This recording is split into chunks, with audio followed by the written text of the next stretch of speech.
Hey, what's up? Welcome back to the LeBauer Show. Today, I just want to talk about creating a vision for your future and actually creating a vision board. This is a great exercise to do in person. We did this in our Platinum Mastermind about a year ago, maybe a year and a half ago, I think at our September retreat. And I was just thinking this morning, what do I need? What does Aaron need? I need to just get back. I need to go look at my vision board and see what it is that I want.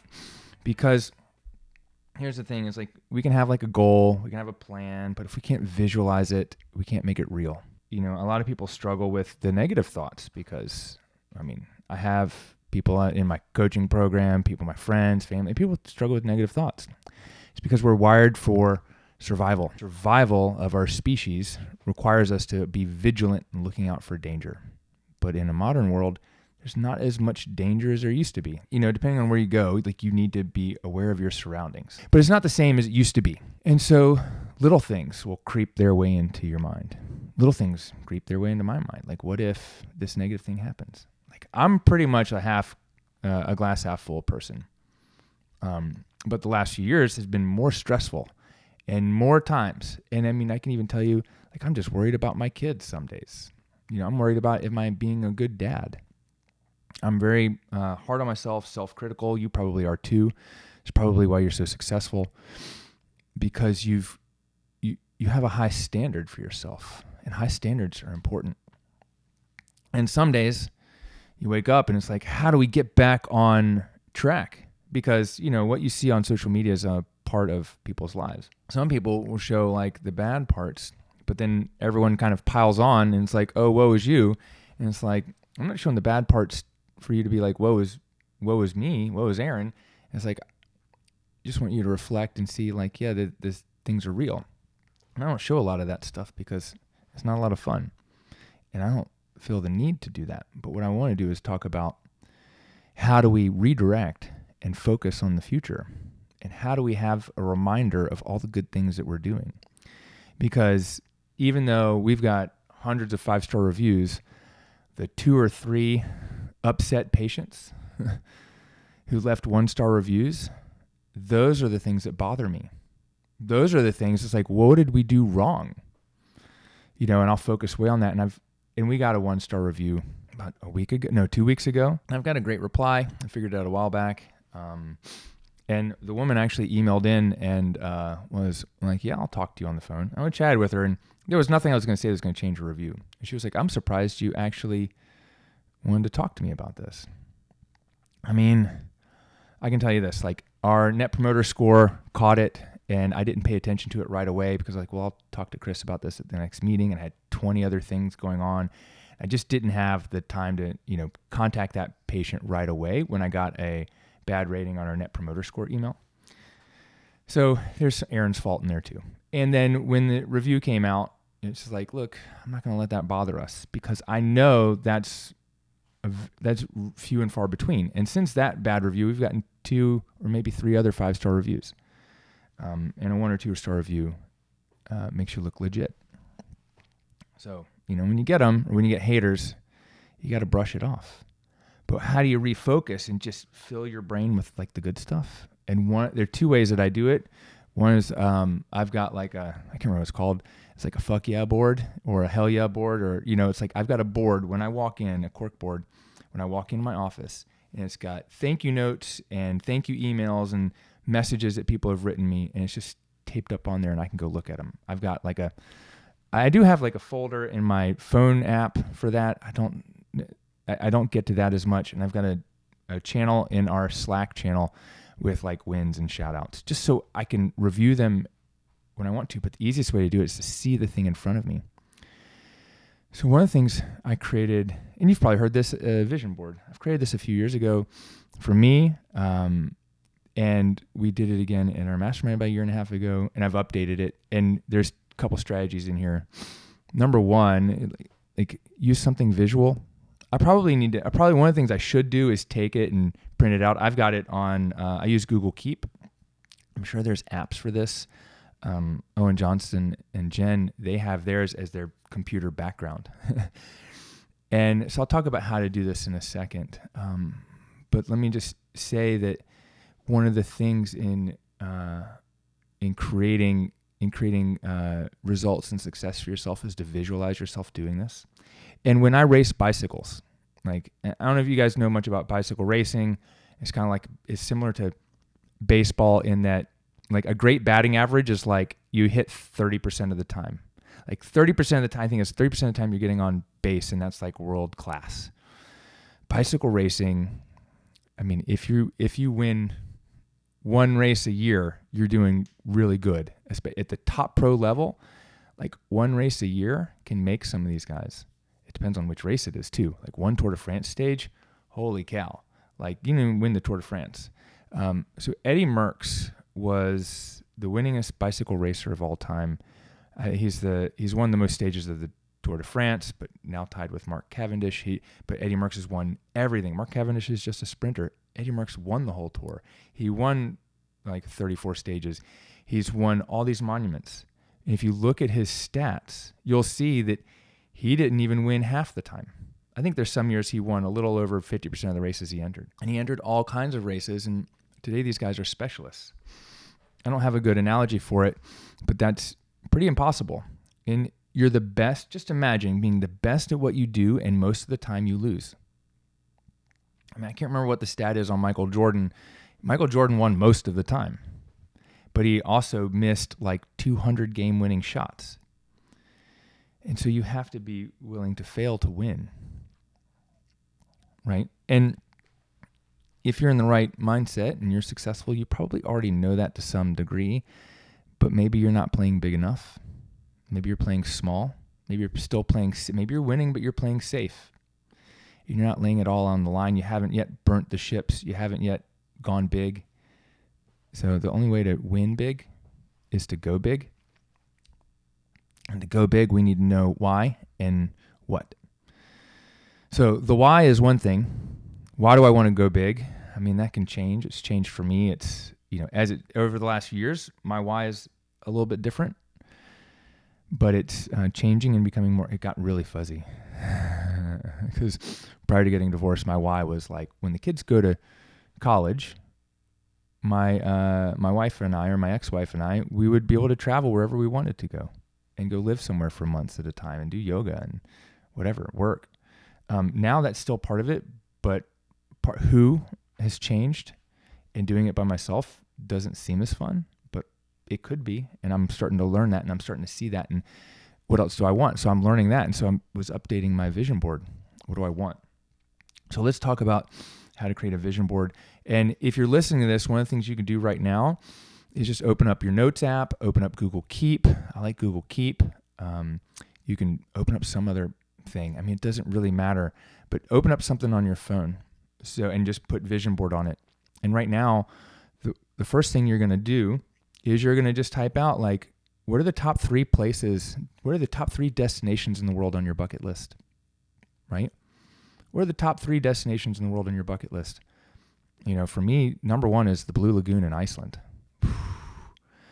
Number 2, I want a vacation in the Bahamas. I've taken a lot of vacations lately, but like this Bahamas vacation has eluded me. It was something that I wanted to do for my honeymoon, and then we were actually planning 2 years ago, but that was planning that didn't happen because we got a divorce, but it was like a smokescreen. But I was like, oh, we're finally going to get this Bahamas vacation.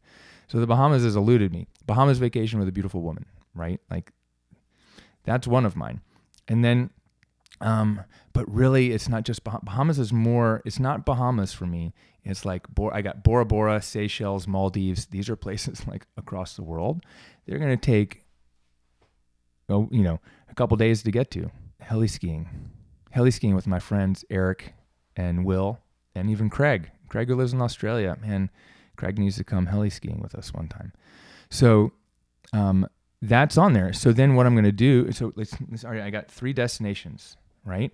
Now put on there, like, is there a home? Like, do you have the home that you want, a dream home? Like, if you don't own a home yet, just like, I own a home, like, put what that home looks like.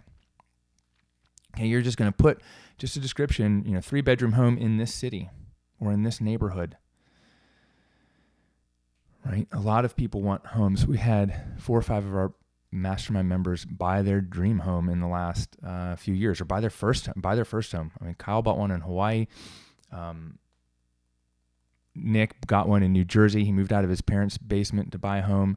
Jenny bought one in New York. Buying a home is a big deal. You got to have $50,000 to put down minimum, depending on where you live. A lot of people have to put down $80,000 to $120,000 down. I 2 years ago, I put down $80,000 to buy a second home for my ex. $80,000 in cash to buy a $380,000 house. I had it. I wasn't planning on it. That's what I was going to use it for. But you want to have some cash. You got to get for the right home.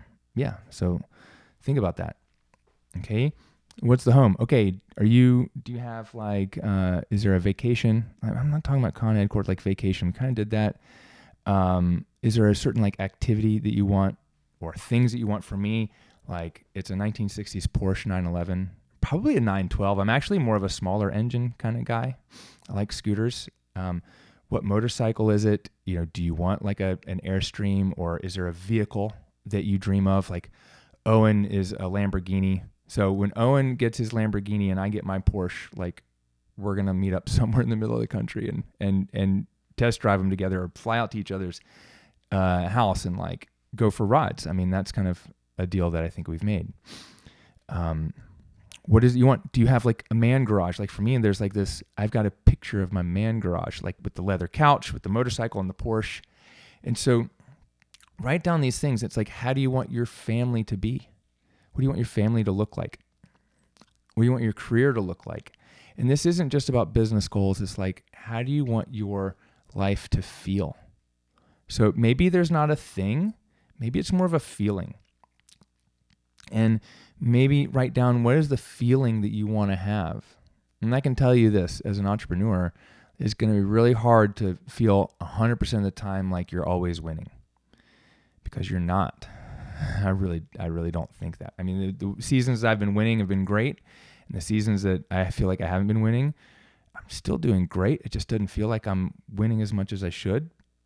But even when I'm winning, there's days where I don't feel like I am, because I'm not satisfied with my results. And that's just kind of the life. I'm looking at some of the other things that are on mine. So a house in Boulder, Colorado. I want a house. I want a place to stay where I can go skiing all the time in the winter. And I went out to visit my brother in Denver a few years ago. This was pre-pandemic. And we went to Boulder. We went to a street fair. And this was in the summer. We went on a hike.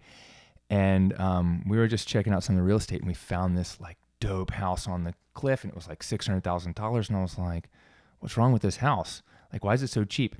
Because it was beautiful. And compared to the houses in the Oakland Hills that looked just like it that I was used to, those houses were 1.2 or 1.8 million minimum, needing work. And we went and checked it out, and we got this dope brochure. And I was like, yeah, the only weird thing is there was 2 bedrooms upstairs.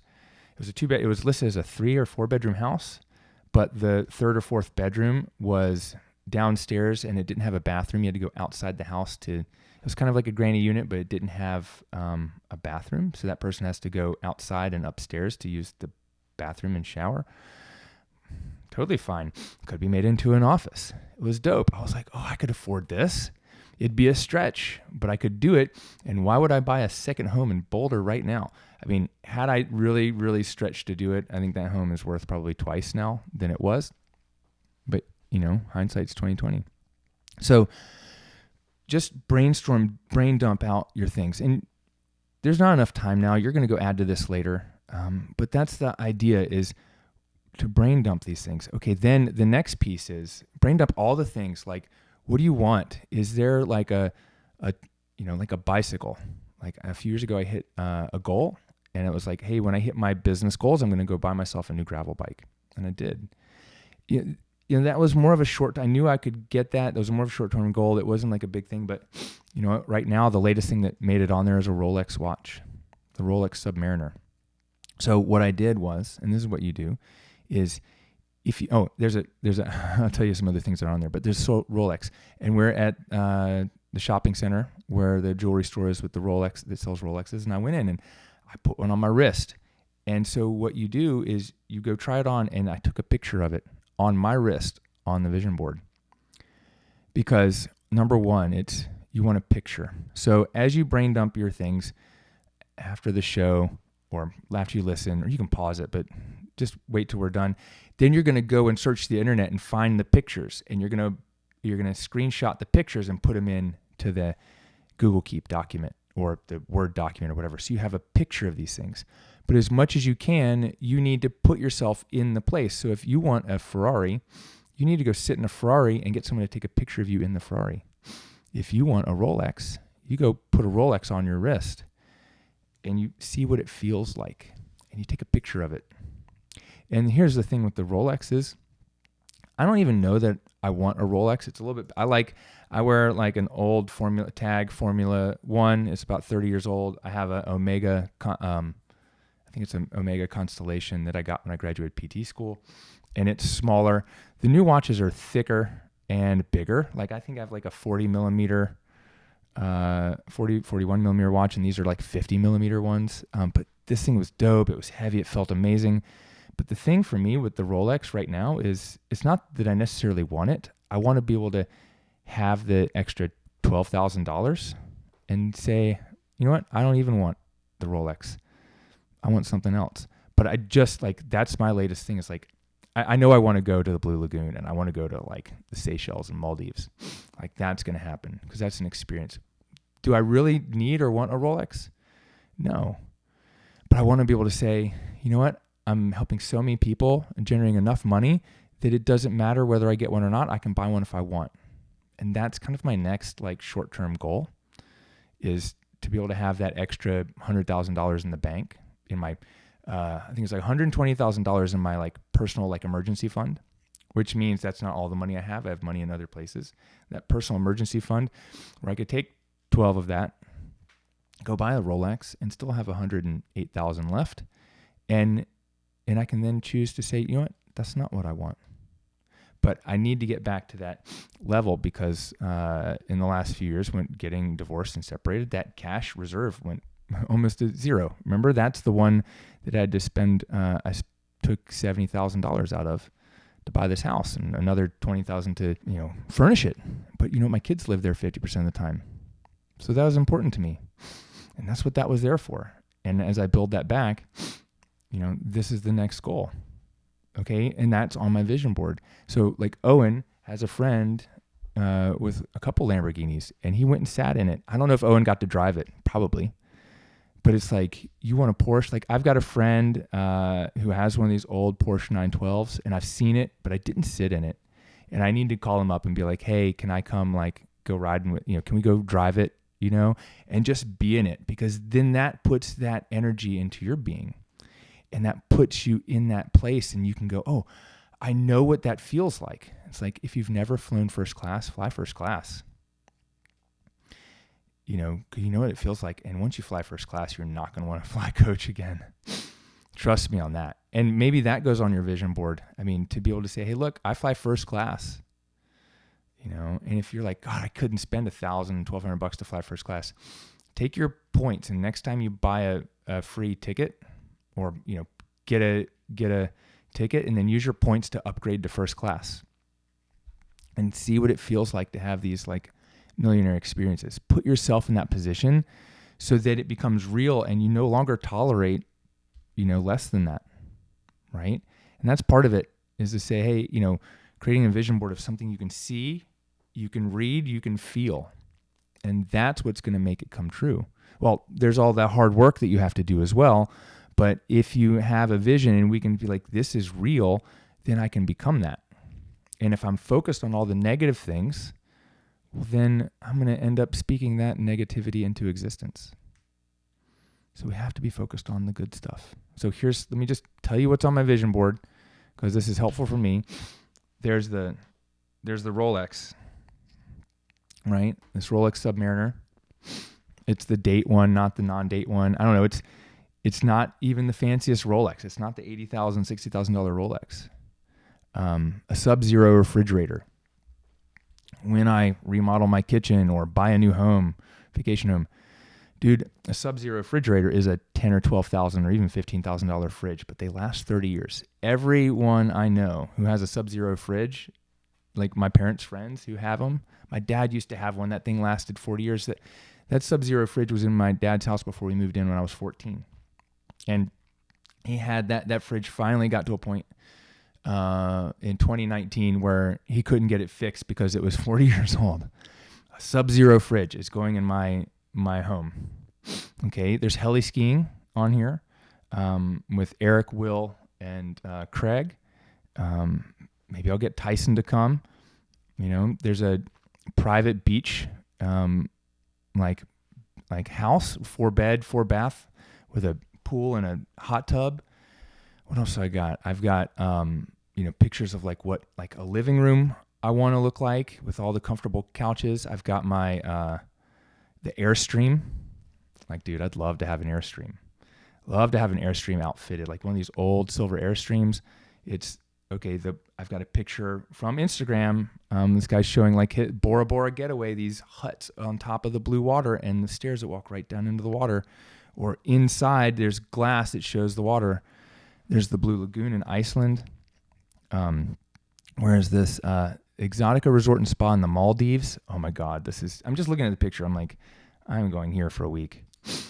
And then there's the infinity pool. I think that's also Maldives. There's this one is Alpine Panorama Hotel Hubertus. I don't know where this is. I think it's in Europe, but it's this elevated hot tub that's an infinity hot tub over the cliffside looking out over the Alps.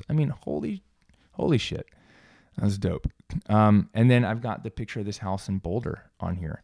And I've actually got the paper version of this house in Boulder. So that's why I'm like, I need to build a little cork wall that lives here and put it together.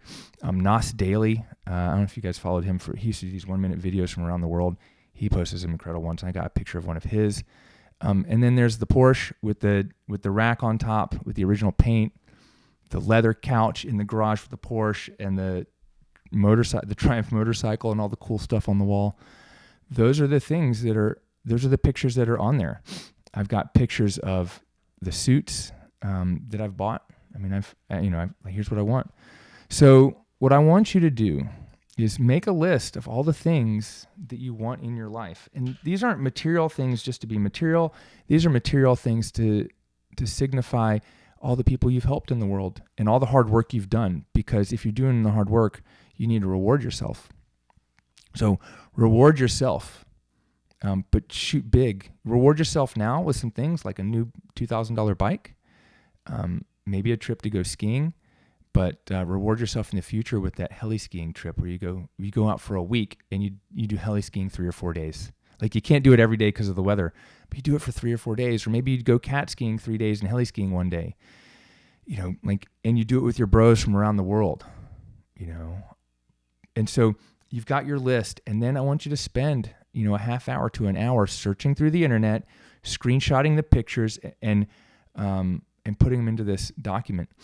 And then go to Foreign Cars Italia or go to the dealership or go find a real estate agent and go look at some of these massive houses, or go to an open house for one of these houses that is your dream house, and go sit on the couch and have your friend take a picture of you sitting there and put that on your vision board. Okay, that's it for today. That's your job, is to go put this together, and then maybe do this.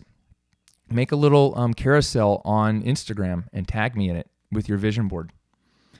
Do that, and let me know where you're going and where we're going together, because I think that would be dope. So put it together, and then put up a little carousel of some sort, or make a little reel with a bunch of the pictures. Tag me, right in your vision board, and I'll share it, and I get to see a little bit more about what you're doing, and you'll inspire the people around you. I'll see you on the next episode. Peace out.